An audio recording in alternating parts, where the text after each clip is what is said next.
En otro punto, señores,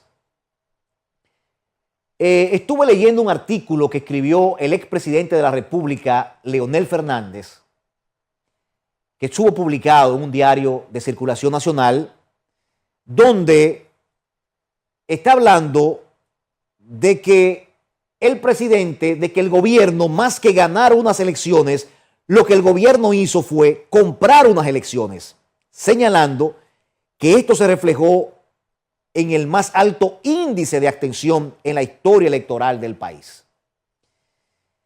Miren, además el presidente Leonel Fernández dice lo siguiente, textualmente lo digo: en diversas encuestas realizadas en el país, más del 50% de los dominicanos consideraban que el país iba por un camino equivocado debido al bajo desempeño de la economía, el alto costo de la vida y la inseguridad ciudadana. A pesar de ese descontento, el PRM logró la reelección. Yo le quiero decir algo al expresidente de la República, Leonel Fernández. Y leyendo ese artículo que el presidente Leonel Fernández escribió respecto al proceso electoral pasado, lo primero es decir que el tú relacionar la compra de las elecciones con la más alta abstención que se pudo producir en el país, eso es diferente.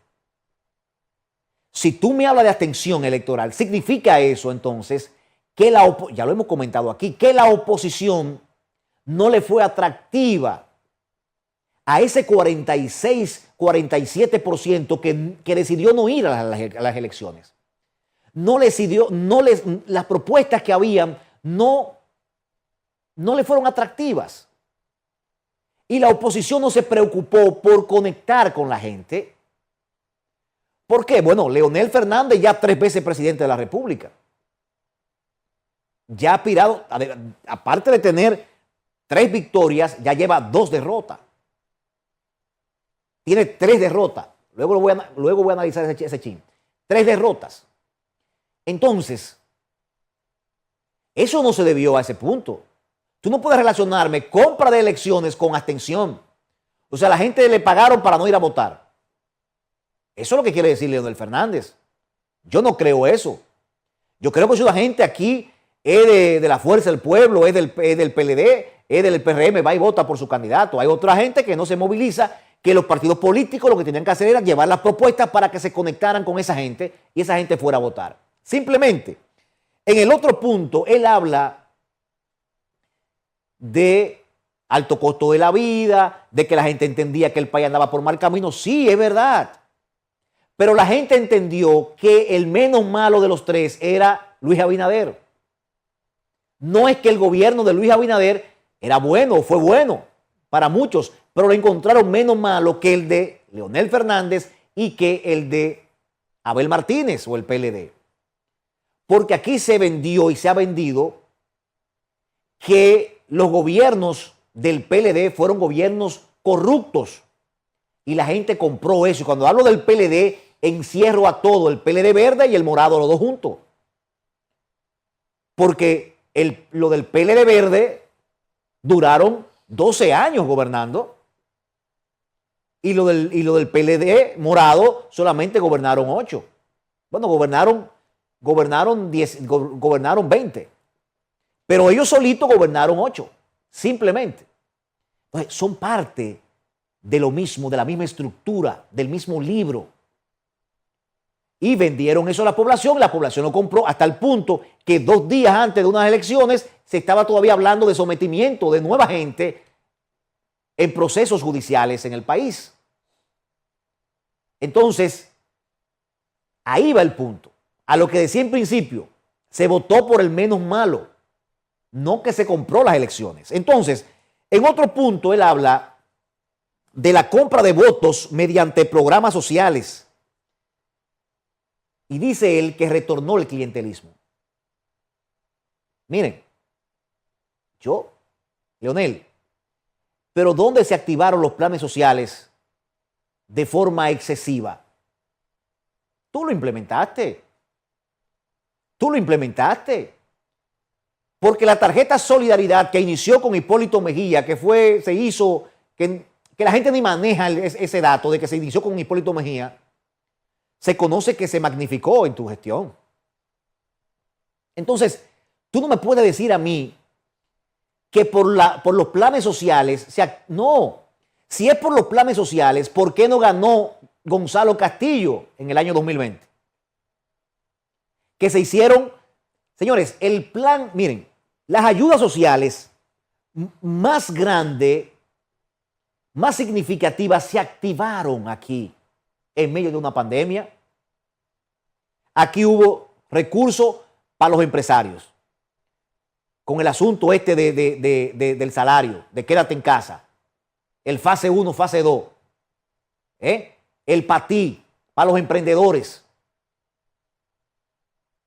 O sea, yo no pertenecía a ningún partido político, yo no tenía, y la banca detectaba quién eran emprendedores y le colaban sus 5,000 pesos. Que tú dices, bueno, 5,000 pesos, bueno, te da para algo, a pagar la luz o lo que sea, te da. Entonces, eso se activó en ese gobierno del PLD en el año 2020 y perdieron las elecciones. Y dice que retornó el clientelismo. Yo entiendo que el clientelismo político en la República Dominicana se magnificó en la reelección presidencial de Leonel Fernández en el año 2008. Ahí se activó, ahí se corrompió excesivamente el clientelismo electoral de la República Dominicana. En el año 2008, a mi entender, es un debate que podemos debatirlo con cualquiera, que podemos discutir en cualquier momento. Entiendo que en el año 2008, para mí, el clientelismo político se elevó al cubo. Porque antes eso era como tras bastidores. Y ahí para poder obtener esa reelección presidencial. Y quiero decir lo siguiente. Leonel Fernández acostumbra a desacreditar los procesos en que él pierde. Lo hizo en la contienda electoral interna de su partido en el año 2019, cuando Gonzalo Castillo le ganó unas primarias. Acusó los aparatos y los aparatos no tenían nada que ver con eso. Acusó el voto automatizado hasta el punto de que ese voto automatizado se declaró el Tribunal Constitucional que es inconstitucional. Una locura. La locura más grande que yo he podido ver en la historia de este pueblo ha sido declarar ese voto de modernización inconstitucional. Que eso habrá que revisarlo mañana. Por el simple capricho de que alguien perdió una contienda electoral y acusó esos aparatos, y luego se suspendieron unas elecciones acusando esos aparatos, y luego organismos internacionales demostraron y dijeron que lo que pasó en febrero 15 del año 2020 no tuvo nada que ver con los aparatos, o sea, de que se quiso vulnerar un algoritmo o acabar o con eso producir un fraude electoral. Se descartó esa posibilidad, o sea, la historia ha ido descartando eso. No desacreditó la del año 2020 porque él ahí jugó un papel simplemente de que el PLD perdiera, pero él perdió en el año 2020 y decía que iba a sacar como un 16, 20% y terminó como con un 5%. Y Leonel Fernández fue a una contienda electoral ahora de nuevo y perdió. Pero Leonel Fernández felicitó al presidente de la República, señores. Lo felicitó. Y ahora está diciendo que se compraron las elecciones. Y vivimos en un país de burros, de brutos, de ineptos, de gente que no piensa. Yo pienso que como líderes políticos aquí tienen que tener responsabilidad. Y usted no puede decir una cosa hoy y mañana saltar con otra. Usted no puede reconocer el triunfo al presidente de la República y luego después decir que se compraron las elecciones. Entonces usted no debió de reconocer ningún triunfo y quedarse tranquilo y decir que le hicieron fraude, que compraron las elecciones y que usted no reconoce eso. Debió hacer eso entonces. Así lo hace un líder responsable. Por eso es que la gente está cansada de esos líderes que ya pasaron. Ya se necesita sangre nueva y esperamos que en el año 2028 surjan nuevas propuestas, surjan nuevos candidatos, surjan nuevas opciones. porque no podemos seguir en el mismo pataleo de querer perder en procesos y querer desacreditar los procesos. Eso no podemos permitirlo. Eso le hace daño a la democracia.